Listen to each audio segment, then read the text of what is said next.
What's up, guys? Welcome back to Alex Roberts Fishing. My name is Alex. Today we are doing something a little different speed here. You can see the bridge here in the background and the dam way back there.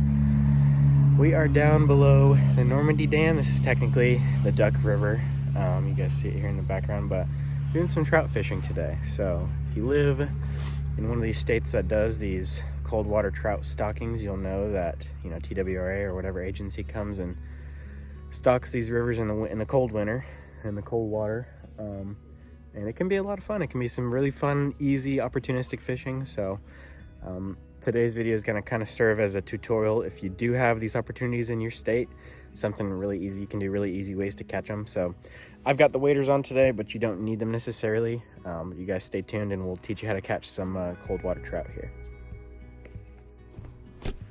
All right, so down here below the Normandy Dam, I use a very simple setup to catch these trout. I don't know how well the camera's going to be able to make this out, but I'll try here. The main bait is a trout magnet jig head. I think this is like a 1/32 ounce or even smaller.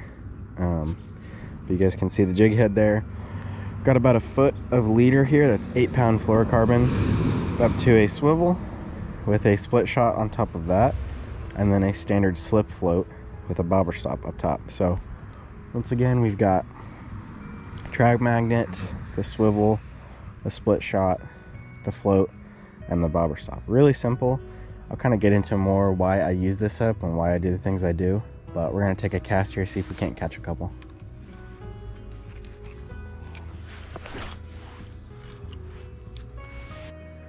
As far as the rest of the setup goes, I basically took one of my bass fishing spinning reels. This is a 2500 size Shimano Stratic. I did get a different rod for this. You don't have to, but this is a 6.6 medium light. I have used my regular standard bass fishing 7-foot medium rod, and it does fine. But I wanted to try something a little bit lighter, a little bit different action. Like I said, 2500 size Stratic. This is 10 pounds Seaguar Smackdown to an 8-pound Seaguar Invizix leader. And then you guys know the rest of the setup. So it's really not, you don't have to get anything special. I have a different rod for this, but that's just because I enjoy it and I do it a few months out of the year. Oh, just had one.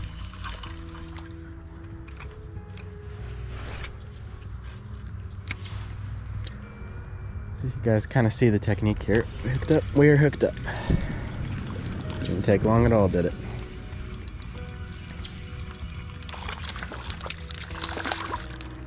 Now, a lot of these, oh, there he goes. Quick release. A lot of these fish that get stocked down here are not particularly big, but they are super fun to catch, and you can just have a really good day down here fishing.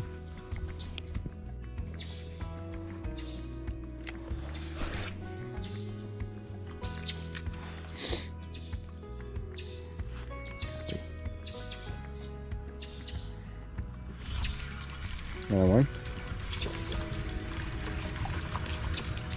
Back-to-back casts.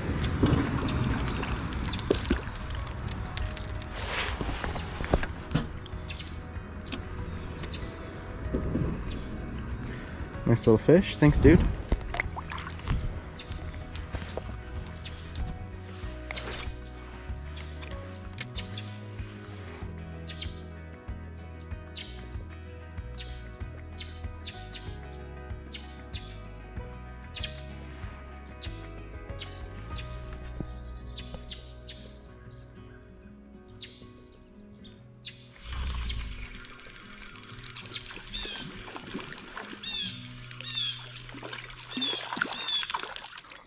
Another little one.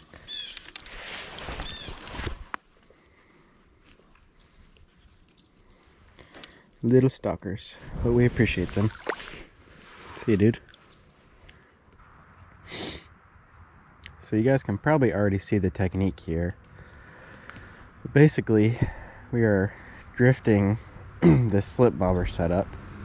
And so the idea is you cast upstream and then you let it float down. I kind of classify them as lanes. So, you know, you've got your farthest lanes coming up to the closest ones. And often my experience here is that the fish are hanging out in the deepest part of the channel or the deepest lane. So even though I can't really see under the water, don't know exactly where that channel is, I can adjust the depth of this float with the bobber stop here. So you see the little bobber stop there. Basically, once that slip floats up there, that is how deep I'm fishing. It's about, I don't know, maybe 16, 18 inches. So that's why I really like this rig, because I can go anywhere on this river and be able to fish almost any depth as long as I can cast it out there. Now it gets a little bit tricky when you're getting really deep, but for the most part, it allows you to fish pretty much wherever you want.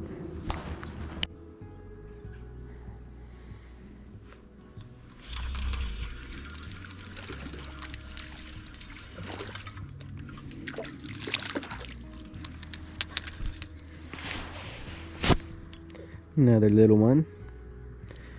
Now, one of the things I always pay attention to is how these fish are eating the jig here. If they're getting it right through the top of their mouth like that, it means it's got the right depth, because they're sitting there in the current waiting for it to wash down right in front of their face, and they'll just come up and eat it like that. So that's how you know. It's a tiny fish, obviously, but that tells us we're doing something right.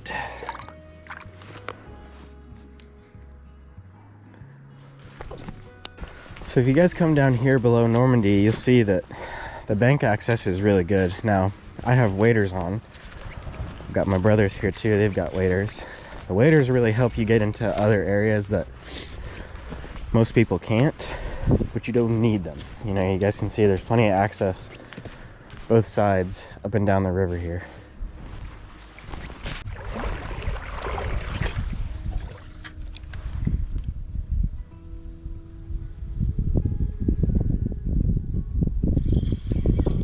There's one.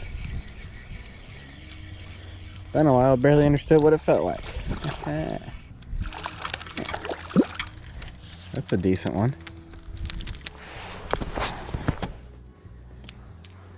That one may have been here for more than a week. Trout ski. Thanks, dude. Awesome. Got one in real shallow water.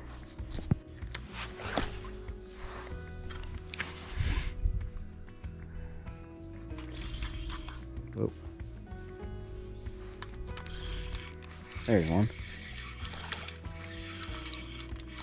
Oh. A little bit of fight to it.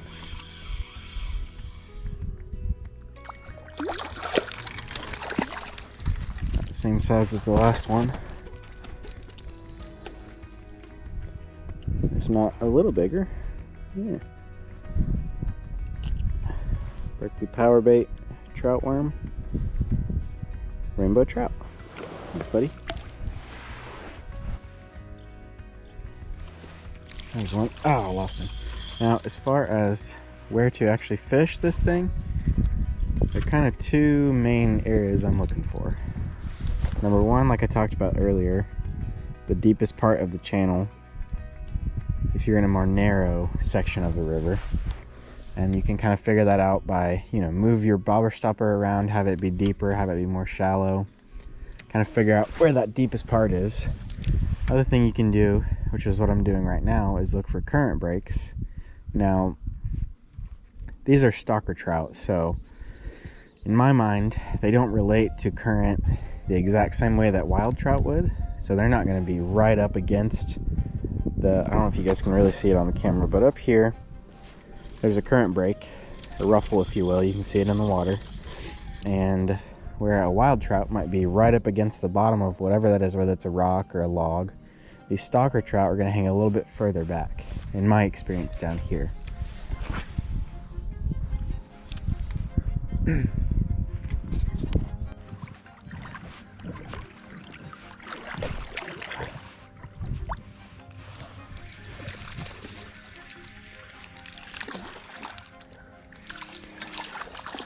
Exactly where he was supposed to be.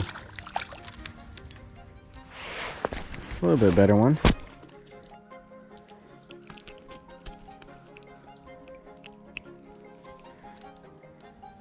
Thanks, buddy. So that fish kind of proved what I was talking about earlier. You see you can't really see it because it's under the water, but there's a laydown right in front of these rocks. There's a gap right there. I would think a wild trout We want to be up against the laydown, swimming up against it, closer to the cover. But that fish was a little further off, back in kind of the pool, just a little bit.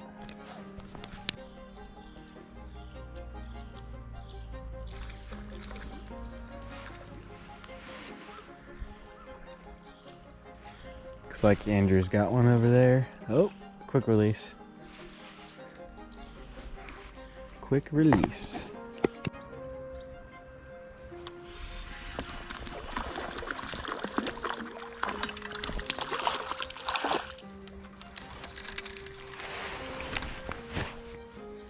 Nice little fish, actually. There he's going. Bye.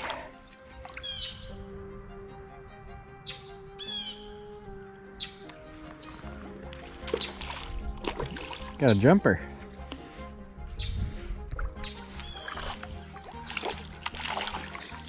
Got Andrew with a pretty nice fish. Alex Roberts Fishing turns into Andrew Roberts Fishing. Nice. Beauty. See you. Nice job, dude.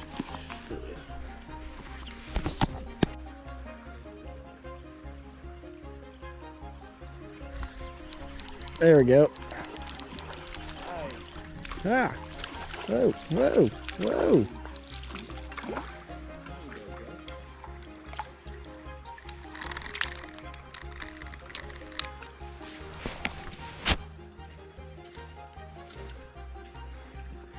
Thanks, buddy. Shoot. That's gonna do it for today's video. I wanted to thank you guys for watching. I know this is a little different than my normal bass fishing content, but if you have stocked trout near you, this should be a really good way to catch them just about in any body of water that has a little bit of current. Nonetheless, appreciate you guys watching. I'll see you on the next one. Bye-bye.